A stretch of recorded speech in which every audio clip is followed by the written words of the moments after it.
ఈరోజు మనం డూ ఎలా ఉపయోగించాలి, డస్ ఎలా ఉపయోగించాలో నేర్చుకుందాం.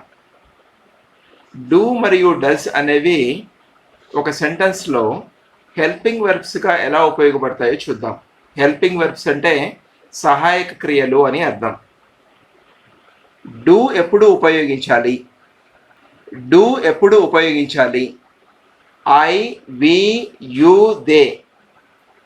సో వీటిలో ఏదో ఒకటి ఒక సెంటెన్స్లో వచ్చినట్లయితే మనం డూ ఉపయోగించాలి. మనకు తెలుసు ఐ, వి అనేది ఫస్ట్ పర్సను, యు అనేది సెకండ్ పర్సను, దే అనేది థర్డ్ పర్సన్కు సంబంధించినటువంటిది. సో ఐ అంటే నేను, వి అంటే మేము లేక మనము, ఇది ఫస్ట్ పర్సన్లో ఉండేటటువంటి ప్రొనౌన్స్. యు అంటే నీవు లేక మీరు, ఈ సెకండ్ పర్సన్కు సంబంధించినటువంటి ప్రొనౌను. దే అంటే వారు, ఇది థర్డ్ పర్సన్కు సంబంధించినటువంటి ప్రొనౌన్, ఇది బహువచనము. డస్ ఎప్పుడు ఉపయోగించాలి? ఒక ఇంగ్లీష్ సెంటెన్స్లో హీ కానీ, షీ కానీ, ఇట్ కానీ వచ్చినప్పుడు డస్ ఉపయోగించాలి. సో మనకు తెలుసు హీ, షీ, ఇట్ అనేది థర్డ్ పర్సన్ సింగులర్కు సంబంధించింది. అంటే థర్డ్ పర్సన్ ఏకవచనానికి సంబంధించింది. డూ, డస్ అనేటటువంటి సహాయ క్రియలు ఎలాంటి వాక్యాలలో ఉపయోగించాలి? ఒకటి నెగటివ్ సెంటెన్స్లో వాడచ్చు, రెండవది ఇంటరాగేటివ్ సెంటెన్స్లో వాడచ్చు. నెగటివ్ సెంటెన్స్ అంటే కాదు లేక లేదు అని చెప్పే వాక్యాలు. ఇంటరాగేటివ్ సెంటెన్స్ అంటే ఏంటంటే ప్రశ్నలకు సంబంధించినటువంటి వాక్యాలు. ఈ రెండు రకాలలో మనం డూ, డస్ను వాడతాము. ఇక్కడ కొన్ని ఎగ్జాంపుల్స్ చూద్దాం. ఐ హెల్ప్ యూ, ఇది సింపుల్ ప్రెజెంట్ టెన్స్కి సంబంధించినటువంటి వాక్యము. ఎప్పుడు కూడా డూ మరియు డస్ అనేవి సింపుల్ ప్రెజెంట్ టెన్స్కి సంబంధించినటువంటి సెంటెన్సెస్లలో వాడతాము.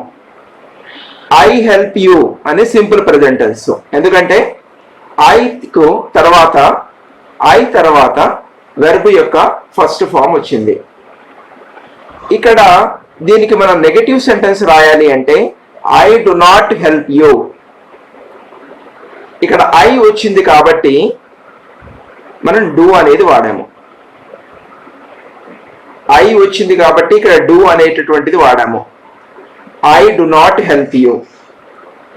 ఐ డు నాట్ హెల్ప్ యూను స్పోకెన్ ఇంగ్లీష్లో ఐ డోంట్ హెల్ప్ యూ అని కూడా అంటారు. ఎక్కువగా స్పోకెన్ ఇంగ్లీష్లో డు నాట్ను డోంట్గా రాస్తారు. ఇది షార్ట్ ఫామ్. ఇదే దాన్ని మనం ఒక ప్రశ్నకు సంబంధించినటువంటి వాక్యంగా మార్చాలంటే, ఇంటరాగేటివ్ సెంటెన్స్గా మార్చాలంటే డు ఐ హెల్ప్ యూ. అప్పుడు ఏం చేయాలి అంటే ఈ డూను వాక్యానికంటే ముందు తీసుకొచ్చి పెట్టాలి. So do I help you, ఇక్కడ డూ ఎందుకు వాడామంటే ఐ అనేది వచ్చింది కాబట్టి. సో ఈ రకంగా మనం నెగటివ్ సెంటెన్సెస్, ఇంటరాగేటివ్ సెంటెన్సెస్ వాడినప్పుడు మనం ఈ డూను వాడచ్చు. అలానే you play now, you play now, నీవు ఇప్పుడు ఆడు. You do not play now, నీవు ఇప్పుడు ఆడొద్దు. ఇది నెగటివ్ సెంటెన్స్. ఈ డు నాట్కు బదులు మనం డోంట్ కూడా వాడచ్చు. ఇది షార్ట్ ఫామ్. ఇది యూ డోంట్ ప్లే నవ్ కూడా అనొచ్చు. You do not play now అన్న ఒకటే, యూ డోంట్ ప్లే నవ్ అన్న ఒకటే. దీన్నే మనం క్వశ్చన్ ఫామ్లో రాయాలి అంటే డూను మొట్టమొదట రాయాలి. డూ యూ ప్లే నవ్, నీవు ఇప్పుడు ఆడతావా? ఈ ప్రశ్నకు రెండు సమాధానాలు ఉంటాయి. ఒకటి ఎస్ ఐ డూ, అవును నేను ఆడతాను. నో ఐ డోంట్, లేదు నేను ఆడను. కాబట్టి ఇలాంటి ప్రశ్నలకు సమాధానాలు ఎస్ కానీ ఉంటుంది, నో కానీ ఉంటుంది. అందువల్ల వీటిని yes or no type of questions అని కూడా అంటారు. ఇదే ఆన్సర్ని మనం ఫుల్ ఫామ్గా ఇలా చెప్పచ్చు. డూ యూ ప్లే నవ్ అన్నప్పుడు ఎస్ ఐ ప్లే నవ్ అని కూడా అనొచ్చు. No I don't play now, ఇలా ఫుల్గా కూడా ఆన్సర్ చెప్పచ్చు. We complete that work. ఇక్కడ వి కంప్లీట్ దట్ వర్క్ అనేది సింపుల్ ప్రెజెంట్ టెన్స్ లో ఉంది. ఎందుకంటే వి పక్కన వెర్బ్ యొక్క మొదటి రూపం వచ్చింది, వెర్బ్ యొక్క ఫస్ట్ ఫామ్ వచ్చింది. దీన్నే మనం నెగటివ్ సెంటెన్స్ గా మార్చినప్పుడు we don't complete that work అని రాయొచ్చు. We don't complete that work అని రాయొచ్చు. We do not complete that work అన్నా కరెక్టే, we don't complete that work అన్నా కరెక్టే. డోంట్ అనేది short form of the do not. So do we complete that work అనేది క్వశ్చన్. ఇక్కడ మనకు డూ ఎందుకు వచ్చింది అంటే వి అనేది సెంటెన్స్ లో ఉంది కాబట్టి మనకు డూ వచ్చింది. ఇక్కడ ఫోర్త్ ఎగ్జాంపుల్ ఏంటంటే హీ రైట్స్ ఏ లెటర్. ఇది కూడా సింపుల్ ప్రెజెంట్ టెన్స్ లో ఉంది. రైట్ అనేది వెర్బ్ యొక్క మొదటి రూపము. ఎప్పుడైనా సింపుల్ ప్రెజెంట్ టెన్స్ లో థర్డ్ పర్సన్ సింగులర్ వచ్చినప్పుడు, హీ షీ ఇట్ వచ్చినప్పుడు వెర్బ్కి ఎస్ కానీ ఎస్ కానీ యాడ్ అవుతుంది. దాని ద్వారా మనం ఈ వాక్యాన్ని సింపుల్ ప్రెజెంట్ టెన్స్ లో ఉందని గుర్తుపట్టచ్చు. ఇక్కడ హీ ఉంది కాబట్టి మనం నెగటివ్ సెంటెన్స్ రాసేటప్పుడు he does not write a letter. అతను లెటరు రాయడు. హీ రైట్స్ ఏ లెటర్ అంటే అతను ఒక లెటర్ రాస్తాడు. He does not write a letter, అతను ఒక లెటర్ను రాయడు. He does not write a letter అనేది he doesn't write a letter కూడా అనొచ్చు. ఇది షార్ట్ ఫామ్. కాబట్టి మనకు హీ అనేది మనకు వచ్చినప్పుడు మనకు హీ అనేది వచ్చింది కాబట్టి ఇక్కడ డస్ అనేది వచ్చింది, అది గుర్తుపట్టాలి. అలాగే మనం ఒక క్వశ్చన్ ఫార్మాట్ రాసినప్పుడు does he write a letter, ఇది డూకు బదులుగా మనం డస్ అనేది ముందుగా రాసి does he write a letter. Does ఎందుకు వచ్చింది అంటే ఇక్కడ హీ అనేది సెంటెన్స్ లో ఉంది కాబట్టి. దీనికి ఆన్సర్స్ ఎస్ హీ డస్ అనొచ్చు, నో హీ డజంట్ అనొచ్చు. అంటే ఎస్ హీ డస్, అవును అతను రాస్తాడు. నో హీ డజంట్, లేదు అతను రాయడు. దీన్ని ఫుల్ ఫామ్ లో కూడా చెప్పచ్చు, yes he writes a letter. ఇక్కడ గుర్తుపెట్టుకోవాల్సింది ఏంటంటే yes he writes a letter అనాలి, హీ రైట్ ఏ లెటర్ అని అనకూడదు. No he does not write a letter or he doesn't write a letter, ఇది ఇంపార్టెంట్. డస్ నాట్ వచ్చినప్పుడు మళ్ళీ మీరు రైట్స్ అని అనకూడదు. ఇది చాలా వరకు మనం మాట్లాడుతున్నప్పుడు ఇంగ్లీష్లో ఇది చాలా చాలా ముఖ్యమైనటువంటి విషయం. ఇక్కడ చాలా మంది తప్పులు చేస్తూ ఉంటారు. ఎప్పుడైతే డస్ నాట్ వచ్చిందో వెర్బ్ యొక్క మొదటి రూపమే రావాలి. No he does not write a letter. Spoken ఇంగ్లీష్లో no he doesn't write a letter అని అంటాము. షీ సింగ్స్, ఇది కూడా సింపుల్ ప్రెజెంట్ టెన్స్ లోనే ఉంది. ఎందుకంటే షీ అనేది థర్డ్ పర్సన్ సింగులర్ లో ఉన్నటువంటి ప్రొనౌన్. సింగ్ కు ఎస్ అనేది కలిసింది. నెగటివ్ సెంటెన్స్ చెప్పాలంటే షీ డస్ నాట్ సింగ్. అదే మనం ఒక క్వశ్చన్ ఫార్మాట్ లో చెప్పాలి అంటే ముందు డస్ రాసి డస్ షీ సింగ్, ఆమె పాడుతుందా?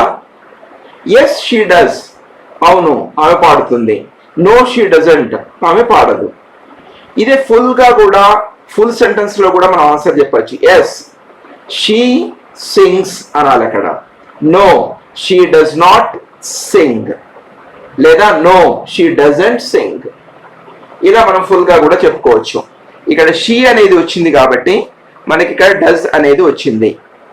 అలాగే ఇట్ లివ్స్ ఆన్ ట్రీస్, ఇది కూడా థర్డ్ పర్సన్ సింగులర్ కు సంబంధించినటువంటి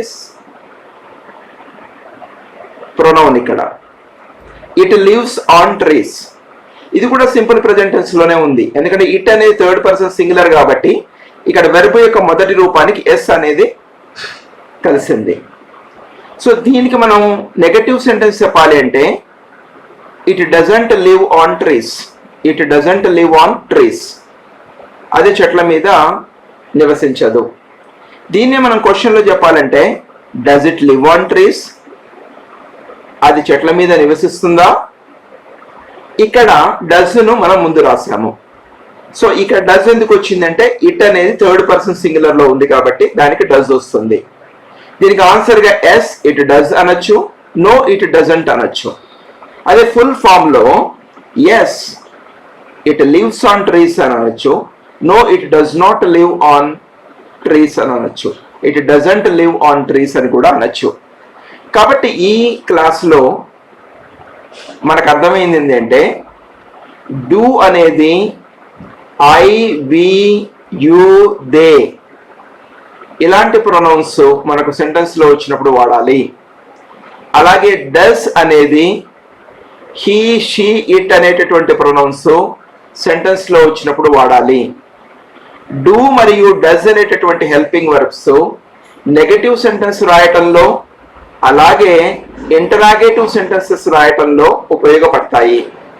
నెగటివ్ సెంటెన్స్ రాసేటప్పుడు డు నాట్ కానీ డస్ నాట్ కానీ రాయాలి. అంటే డోంట్ డజంట్ అనేవి డు నాట్ మరియు డస్ నాట్ అనే వాటికి షార్ట్ ఫామ్స్.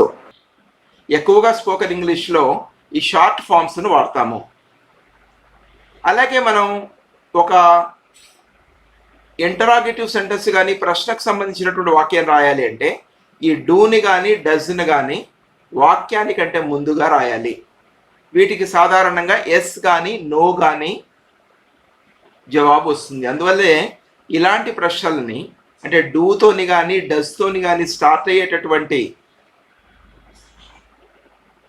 ప్రశ్నార్థకమైనటువంటి వాక్యాలను yes or no type of questions అని అంటారు. సో ఈ వీడియో మీకు నచ్చినట్లయితే సబ్స్క్రైబ్ చేయండి, లైక్ చేయండి, కామెంట్ చేయండి మరియు షేర్ చేయండి. ఈ వీడియోని మీరు చాలా ఓపికగా విన్నందుకు మీ అందరికీ కూడా ధన్యవాదాలు. Thank you one and all.